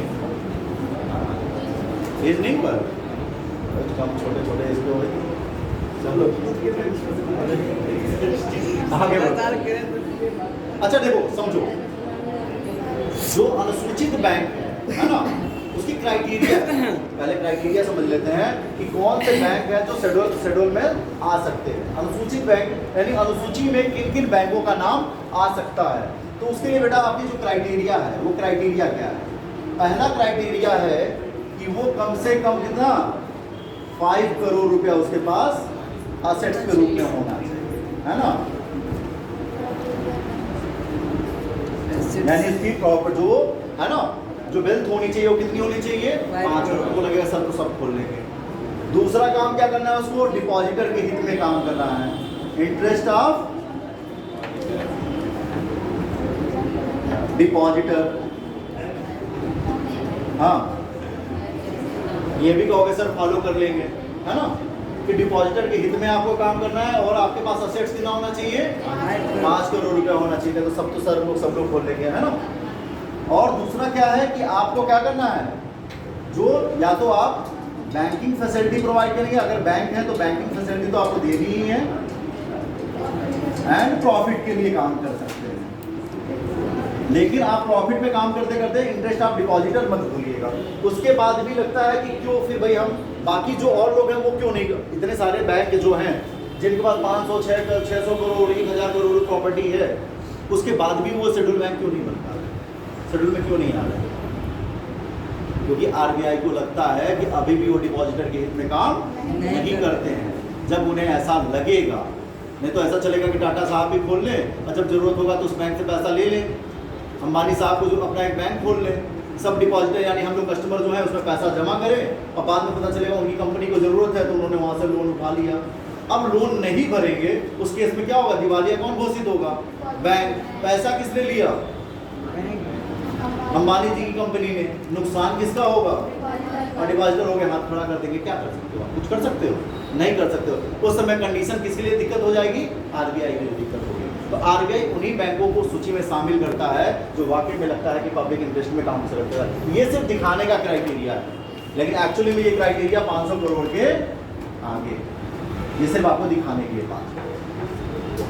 अच्छा, अब क्राइटेरिया में थोड़ी सी चेंजिंग हुआ है। अब जो पहले असेट्स के रूप में मांगते थे, अब जो नए बैंक बनेंगे उनको सीआरआर मेंटेन करना पड़ता है कि कम से कम मिनिमम आप 500 करोड़ रुपया या 100 करोड़ रुपया या 200 करोड़ रुपया आपको सीआरआर के रूप में रखना है। यानी कि आप समझो सिक्योरिटी के रूप में रख रहे हो। सीआरआर किसके पास रखते हैं? आरबीआई के पास रखते हैं। अगर आप बैंक बनना चाहते हो तो उसने क्राइटेरिया दे दिया, जैसे स्मॉल फाइनेंस बैंक के लिए 100 करोड़ की क्राइटेरिया है। स्मॉल फाइनेंस बैंक आप खोलना चाहते हैं तो आपके पास कम से कम 100 करोड़ रुपया होना चाहिए। अब 5 साल में वो 200 करोड़ के बराबर, क्राइटेरिया 200 का था लेकिन 100 करोड़ से आप स्टार्ट कर सकते हैं, बाद में 5 साल के अंदर में आपको 200 करोड़ कर लेना है। पेमेंट बैंक के लिए भी वही क्राइटेरिया रखा गया है। पेमेंट बैंक के लिए क्राइटेरिया में तो पेमेंट बैंक अक्सर आपको डिजिटल बैंक दिखेगा, बहुत जरूरी नहीं कि उसके ब्रांचेज होंगे, वो डिजिटल तरीके से काम करता है। स्मॉल फाइनेंस बैंक क्यों बनाया गया? क्योंकि जहाँ पे हम बैंकिंग फैसिलिटी नहीं प्रोवाइड कर पा रहे हैं, कौन से बैंक? जो कमर्शियल बैंक है, कोऑपरेटिव बैंक है, जिन गाँव में जिन क्षेत्रों में नहीं पहुँच पाए हैं उन क्षेत्रों में बैंकिंग फैसिलिटी प्रोवाइड करने के लिए हमने क्या कर दिया है? स्मॉल फाइनेंस बैंक, जो काम तो एकदम कॉमर्शियल बैंक के ही तरीके से करता है, लेकिन वो छोटे बैंक होते हैं। वो क्या करते हैं कि आपको पैसे भी देते हैं ऋण के तौर पे। आप देखोगे कि सप्ताह में 15-15 दिन में पैसे वसूलते हैं स्मॉल फाइनेंस बैंक, है ना। तो उन लोग की क्राइटेरिया अलग होती है, काम करने का तरीका, तो सबकी क्राइटेरिया अलग है। लेकिन आप बहुत बड़ा बैंक जैसे कमर्शियल बैंक नॉर्मल बनते हैं तो आपको ये क्राइटेरिया फॉलो करना पड़ेगा। साथ में सबसे ज़्यादा जरूरी है इंटरेस्ट ऑफ डिपॉजिटर, ये लगना चाहिए उनको। और उन्हें पता है कि कोई बड़ा बिजनेसमैन, कोई बड़ा पॉलिटिशियन इस काम में नहीं है ना। अच्छा, बहुत बढ़िया करते, सीआरआर पहले रखवा लेते हैं। चलो अब एक बैंक को समझते हैं। पहला बैंक मैंने क्या बताया था बेटा? Public commercial bank. Public commercial bank वो बैंक होता है जिसमें शेयर होल्डिंग है ना, शेयर होल्डिंग 51% किसका हो? गवर्नमेंट का हो। ऐसा नहीं है कि सारा पैसा गवर्नमेंट का ही होगा, पब्लिक जो है, लेकिन उसमें जो 51% शेयर है वो शेयर किसका होगा? किसका होगा? गवर्नमेंट का होगा, यानी 51% शेयर गवर्नमेंट का है, मतलब चलती किसकी चलेगी, कंट्रोल किसका होगा, गवर्नमेंट का होगा। और ऐसे कंडीशन में उस बैंक को बोलेंगे public commercial bank. Share holding क्या होता है भाई, शेयर होल्डिंग क्या होता है, हाँ बताओ शेयर क्या होता है।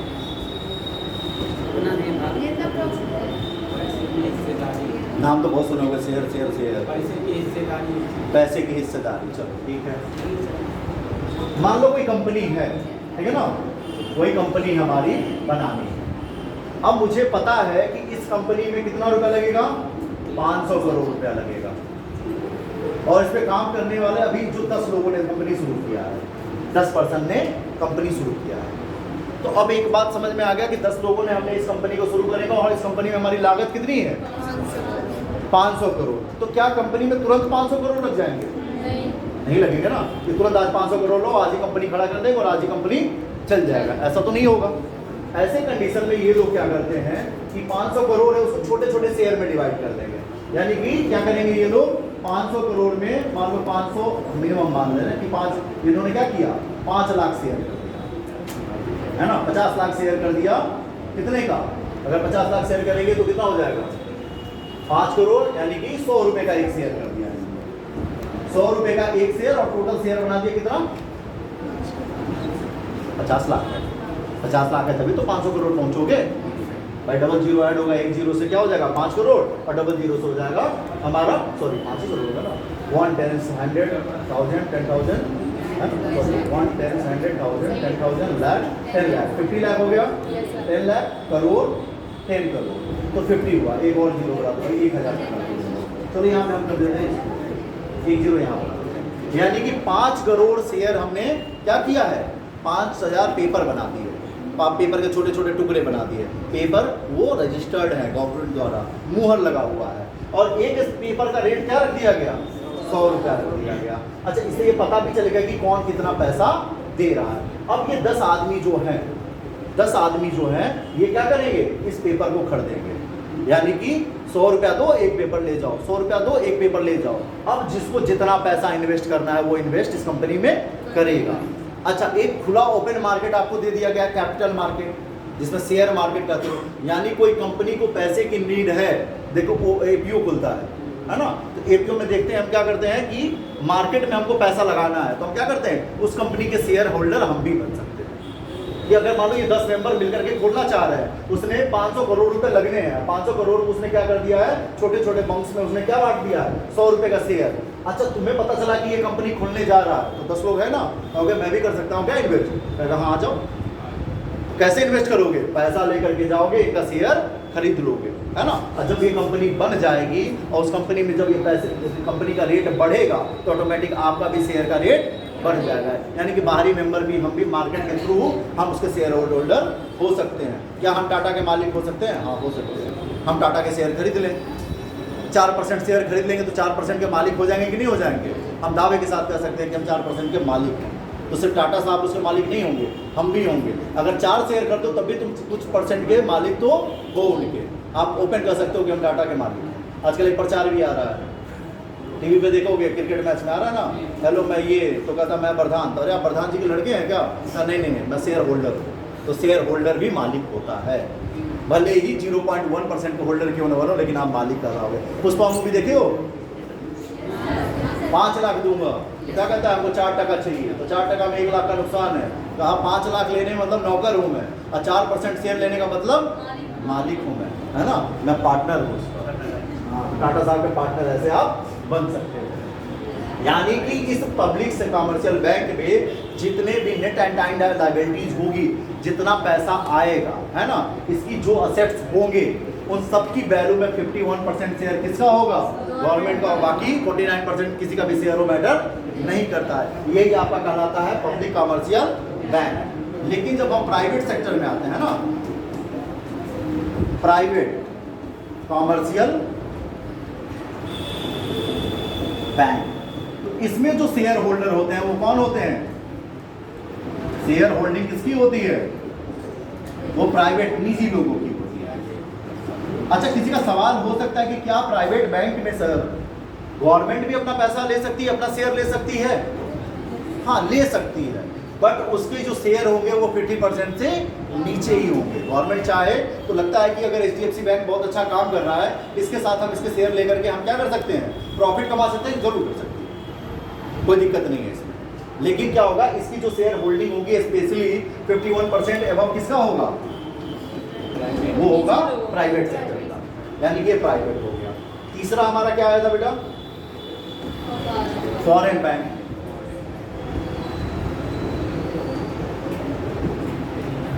फॉरेन बैंक, अच्छा इसकी जो शेयर होल्डिंग होगी किसके हाथ में है,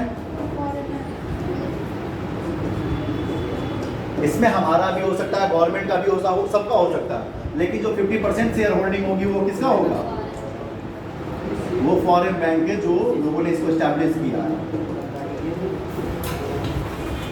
फॉरेन।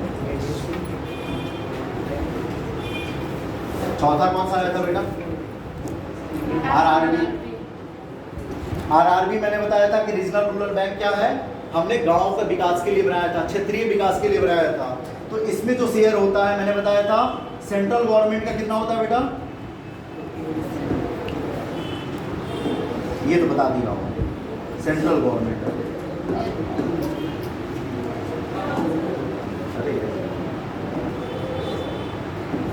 सेंट्रल गवर्नमेंट का शेयर कितना होगा बेटा, मारा फटक के बहुत 10% बोला जी,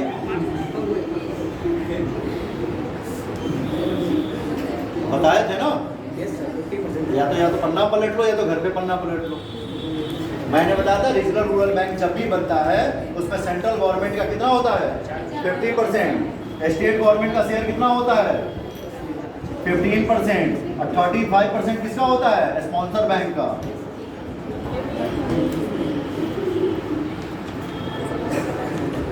स्पॉन्सर बैंक का कितना होता है 35%, 25%।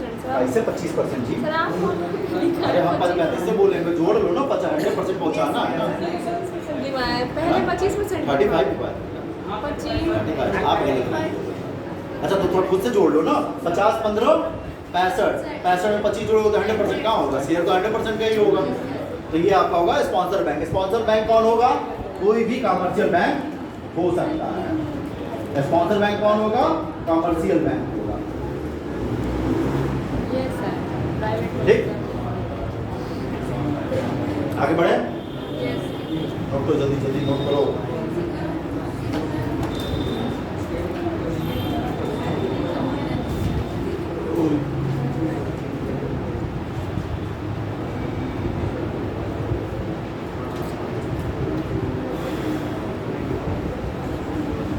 जल्दी से लिखो, वन लाइनर कुछ क्वेश्चन है वो भी लिखवा दूंगा ना, जल्दी करोगे तब तो।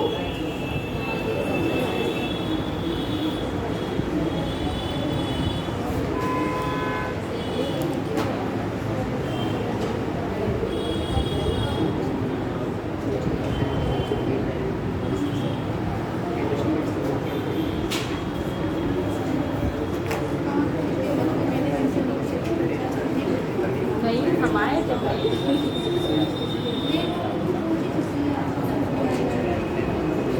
हो गया, आगे बढ़े। कौन कौन सा हो गया हमारा, फॉरेन बैंक हो गया, RRB हो गया, फिफ्थ आ गया हमारा small finance bank. Small finance bank. अच्छा स्मॉल फाइनेंस बैंक क्यों बनाया गया, मैंने बताया कि हम जब बैंक बना रहे हैं और बैंक के ब्रांचेज बना रहे हैं, उसके बाद भी बहुत ऐसे एरिया हैं, बहुत ऐसे ग्रामीण क्षेत्र हैं जहाँ पर हमने बैंकिंग फैसिलिटी नहीं पहुँचा पाई है। वहाँ पे बैंकिंग फैसिलिटी प्रोवाइड करने के लिए हमने बनाया स्मॉल, छोटे छोटे फाइनेंस बैंक बनाए, जिससे कि क्या करे वो वहाँ पर जाकर के फाइनेंस सुविधा उपलब्ध करा सके लोगों को। स्पेशली देखना गाँव में भी बहुत ऐसे छोटे दबके लोग हैं जिनको अब अकाउंट खुलवाना हो तो बड़ी दिक्कत होती है। जाओगे तो कहाँ अकाउंट खुलवाओगे, क्यों अकाउंट खुलवाओगे, ऐसे बोल देते कि आदमी दूसरे दिन बैंक में जाता ही नहीं। फिर आपने देखा कि एक जनधन योजना आया था, तो जनधन योजना में क्या क्राइटेरिया रखा गया कि अगर आपके पास आधार कार्ड है जाइए आप अकाउंट खोलेंगे, और ये क्राइटेरिया बढ़ा कि जिस बैंक में आप जाएंगे उस बैंक में खोले जाएंगे आपके अकाउंट। तो उसमें आपने देखा कि जितने छोटे स्मॉल फाइनेंस बैंक है उसमें सबसे ज़्यादा अकाउंट खोले गए। जो आपने देखे जो सब्सिडरी छोटे छोटे ब्रांचेस बनाए गए बैंक के वहाँ पे खोले गए हैं, उसको क्या बोलते हैं इस समय, CSC बोलते हैं। CSC के थ्रू आपने देखा कि बहुत सारे, अब उसमें आपके पास पैसा हो चाहे ना हो, सर मेरे पॉकेट में 100 रुपये अभी नहीं है, तो जनधन योजना के थ्रू आपका क्या हुआ, बस आपके पास आधार कार्ड होना, जीरो अकाउंट पे आपका अकाउंट खुल जाएगा।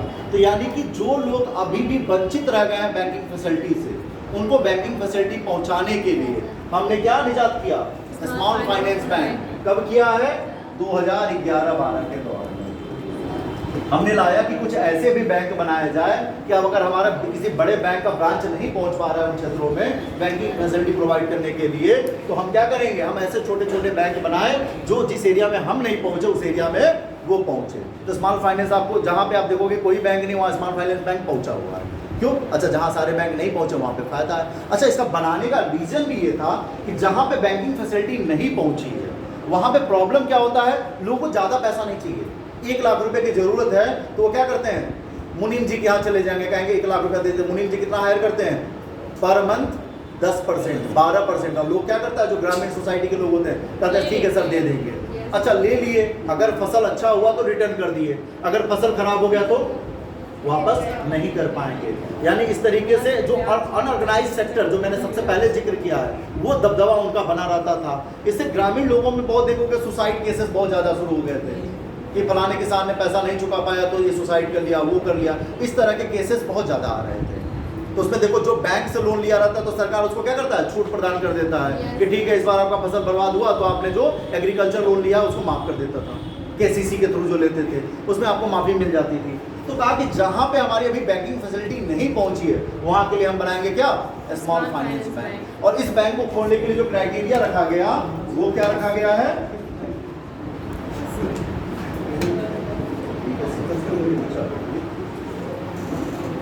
उसके लिए जो क्राइटेरिया रखा कि कोई अगर ये बैंक खोलना चाहता है तो उसके पास जो होना चाहिए वो कितना होना चाहिए, 200 करोड़, उस हिसाब से खोल सकता है। लेकिन इस इनिशियल टाइम में स्टार्टिंग जब वो स्टार्ट कर रहा है तो वो शुरू कर सकता है कितने से, 100 करोड़ से। लेकिन आफ्टर 5 ईयर जो इसका होना चाहिए है ना, आफ्टर 5 ईयर तो ये उसका क्या होना चाहिए, वो होना चाहिए 200 करोड़। तो आप इस क्राइटेरिया को फॉलो कर सकते हैं और आप स्मॉल फाइनेंस बैंक खोल लीजिए और आप वो फैसिलिटी प्रोवाइड करेंगे। तो ये पैसा लेने का भी काम करता है, सेविंग अकाउंट भी इसमें खुलेगा, करेंट अकाउंट भी खुलेगा, सैलरी अकाउंट भी खुलेगा, साथ में ये आपको ऋण भी प्रोवाइड करते हैं। 15 दिन में भी वसूली कर लेते हैं, 1 महीने में, जैसा ही अपना स्कीम बनाना चाहे बनाते हैं, उस स्कीम के थ्रू ये अपना काम करते हैं। अगला लास्ट है आपका बेटा पेमेंट बैंक। छठवां है आपका पेमेंट बैंक। अच्छा, ये पेमेंट बैंक क्या है, टोटल डिजिटल बैंक है आपका, डिजिटल बैंक है, 90% ये डिजिटल है। कहीं कहीं आपको इसको छोटे छोटे CSC आपको देखने को मिल सकते हैं, लेकिन इसके कोई ब्रांच नहीं, कोई एम्प्लॉय इसके लिए काम नहीं करता है, इसका अलग तरह का एम्प्लॉय है। ये पूरा डिजिटल प्लेटफॉर्म है, जैसे Airtel payment bank, Paytm payment bank है ना। अब गूगल नहीं है, गूगल आपका एक क्या है, ये वैलेट है, वो पेमेंट बैंक नहीं है। तो इस तरीके से आपके बहुत सारे लगभग 6 पेमेंट बैंक है। NDTL पेमेंट बैंक है, इसका महाराष्ट्र में ब्रांच है।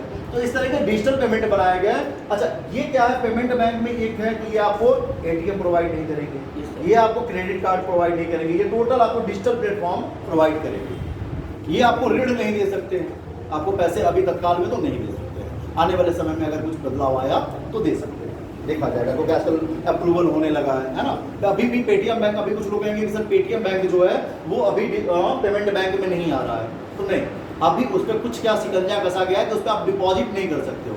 लेकिन अगर किसी ने पेटीएम बैंक में पैसा जमा किया तो उस पैसे को विड्रॉ कर सकते हो, क्योंकि उसने RBI के जो कुछ रूल्स थे उस रूल को फॉलो नहीं किया, इसलिए उसको थोड़ा सा ब्रेक कर दिया गया है। तो पेमेंट बैंक टोटल आपका डिजिटल बैंक हो गया, जो आपको क्या करेगा, स्मार्ट तरीके से फैसिलिटी प्रोवाइड कर रहा है। स्मार्ट तरीके से क्या करेगा, बैंकिंग फैसिलिटी प्रोवाइड करेगा, बड़ा टाइम भी बचत करता है ना, टाइम स्पेंड बहुत कम है इसका, बहुत मिनिमम है, यानी बहुत कम समय में पैसा ट्रांसफर करना। लेकिन इसकी क्राइटेरिया है, इसमें जो सेविंग अकाउंट है वो मैक्सिमम 1 लाख तक का ही है, 1 लाख से बड़ा सेविंग अकाउंट नहीं खोल सकते, क्रेडिट कार्ड कुछ नहीं मिलेगा। यही आपके 6 बैंक। जब तक सब नहीं आ रहा है तब तक ऑनलाइन में थोड़ा सा 5-6 लिख लो, हम फ्री हो जाएंगे थोड़ा सा, है ना। जल्दी जल्दी लिखो, चलो ये हो गया ना? यस तुरंत सर। ये लिख दें, बोल दीजिए सर। बोल देना।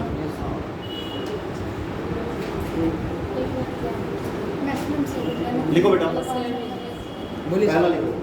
इंटरनेट बैंकिंग फैसिलिटी प्रोवाइड करने वाला पहला बैंक, इंटरनेट फैसिलिटी प्रोवाइड करने वाला भारत का पहला bank ICICI bank. Banking facility provide करने वाला पहला बैंक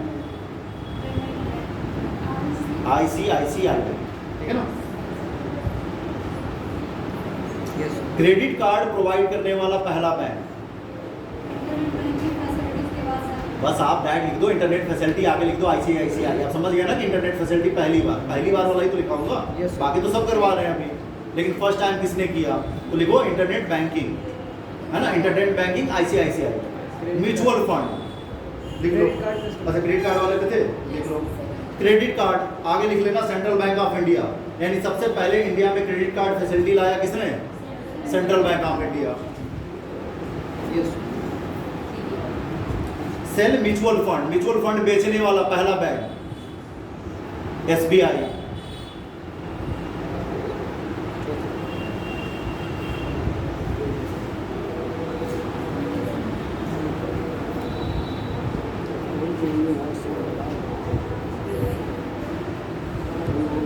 ATM प्रोवाइड करने वाला पहला बैंक, ATM प्रोवाइड करने वाला पहला bank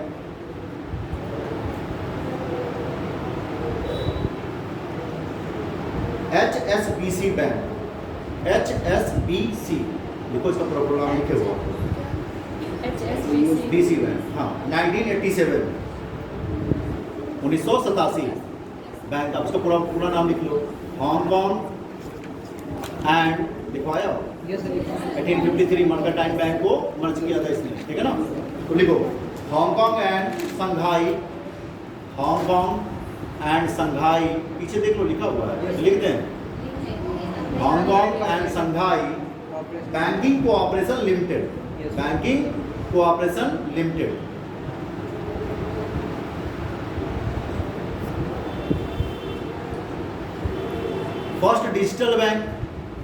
first digital bank,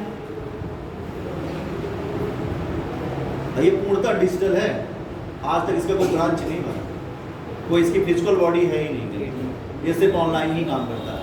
DIGI bank, DIGI, DIGI bank,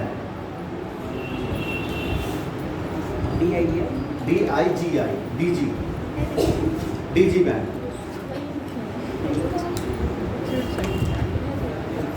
banking service में पहली बार रोबोट का यूज करने वाला बैंक, बैंकिंग फैसिलिटी में या बैंकिंग सर्विस में रोबोट का यूज करने वाला पहला बैंक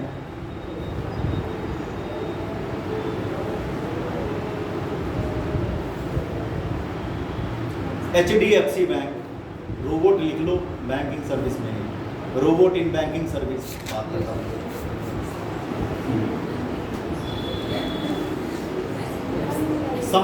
संपत्ति के मामले में लिखो, संपत्ति के मामले में, असेट्स के मामले में, ठीक है ना? संपत्ति के मामले में, कामा शाखा के मामले में, शाखा यानी ब्रांचेज, ब्रांच के मामले में, संपत्ति के मामले में, शाखा के मामले में सबसे बड़ा बैंक SBI, यानी अगर असेट्स के अकॉर्डिंग देखा जाए और अकॉर्डिंग टू ब्रांच के देखा जाए तो SBI सबसे बड़ा बैंक है, ठीक है ना? Yes sir. और वैसे कहा जाए भारत का सबसे बड़ा बैंक कौन सा है, जब पूछा जाए भारत का सबसे बड़ा बैंक है तो मिड कैप के थ्रू पूछा जा रहा है, ठीक है ना? तो मिड कैप के थ्रू देखा जाए तो भारत का सबसे बड़ा बैंक कौन सा है? HDFC bank. लिख लो, मार्केट कैपिटल के अकॉर्डिंग, मार्केट कैपिटल के अकॉर्डिंग भारत का सबसे बड़ा bank HDFC bank, HDFC bank के अकॉर्डिंग या अनुसार, मार्केट कैपिटल के आधार पर, अनुसार आधार अपनी मर्जी से आप मॉडिफाई करो, कोई दिक्कत नहीं। मार्केट कैपिटल के अनुसार या मार्केट कैपिटल के, है ना, द्वारा या जो भी लिखना चाहो, भारत का सबसे बड़ा bank HDFC bank.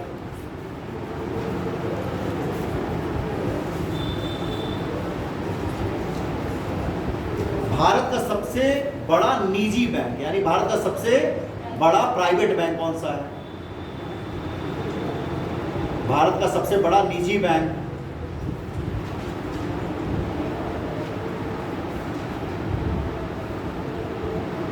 HDFC bank, ठीक ना? अच्छा, रिमार्क करके एक क्वेश्चन लिख लो, भारत से अलग है इसलिए लिख दे रहा हूँ। रिमार्क लिखो या नोटेबल लिख लो, जो भी इम्पोर्टेंट है। कभी पूछ दिया, कहीं पूछ दिया, मान लो कोई SSC का एग्जाम दे रहे हो या वनडे एग्जाम आप दे रहे हो। वर्ल्ड का सबसे पहला बैंक है ना, पूरे विश्व का सबसे पुराना बैंक मेडिसी बैंक, मेडिसी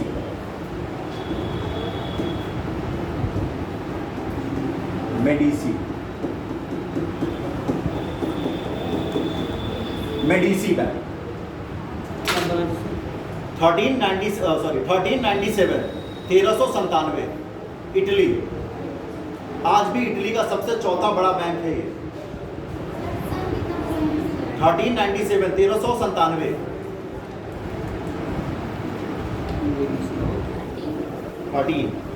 13 अभी आया नहीं ना 13, अभी 13 ही आया। ये आपके वन लाइनर क्वेश्चंस ए। अच्छा हाँ, एक और लिख लो, ब्लैक चैन टेक्नोलॉजी भी लिख लो, जब हम पढ़ाएंगे उसमें जरूरत पड़ेगी। ब्लैक चैन जब कैपिटल मार्केट पढ़ाएंगे उसमें जरूरत पड़ेगी, है ना। ब्लैक चैन टेक्नोलॉजी, ब्लैक चैन टेक्नोलॉजी यूज करने वाला पहला बैंक, ब्लैक चैन टेक्नोलॉजी यूज करने वाला पहला bank ICICI bank, ICICI bank. Robot वाला बता दिए थे ना? Yes sir. हाँ। मर्चेंट बैंकिंग फैसिलिटी वाला बैंक, सबसे पहले मर्चेंट जो फैसिलिटी थी उसे किसने प्रोवाइड किया था? Merchant banking, Grindlays bank, Grindlays bank, Grindlays bank. ये वन लाइनर थे कुछ 10-12 जो जरूरत थी आपको, ठीक है ना। ग्रांटलेस बैंक, सबसे ऊपर हाँ ग्रांटलेस बैंक। अच्छा, कल हम लोग जो इसमें बचा हुआ है उसको कंप्लीट करेंगे, साथ में कल इन्फ्लेशन वाला चैप्टर कंप्लीट करेंगे, है ना। एक दिन का ही टॉपिक है इन्फ्लेशन, तो इन्फ्लेशन वाला टॉपिक, और इसमें जो थोड़ा सा बच गया है, ज़्यादा नहीं बचा है, मुश्किल से 15 से 20 मिनट का बचा हुआ है, तो कल हम वो चैप्टर, कल आप लोग 12:30 पे आ सकते हो, 12:30 पे आ जाओ, जिससे हमको टाइम ज़्यादा मिलेगा। अगर मुझे 2.5 घंटे 3 घंटे मिल गया तो उसमें मैं पूरा कवर कर दूँगा, क्योंकि अगर इन्फ्लेशन को बहुत तेज़ी से पढ़ाऊंगा तो बहुत सारी चीज़ें छोड़ना पड़ेगा, तो छोड़ना नहीं है हम लोगों को। तो आप लोग 12:30 पे करा दो, ठीक। सैटरडे का डे भी है, उसके बाद आराम से संडे को एंजॉय करना आपको, संडे को डिस्टर्ब नहीं किया, ठीक ना। चलो हेलो, थैंक यू।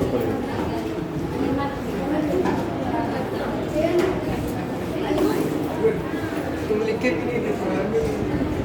मैं लिखे नहीं।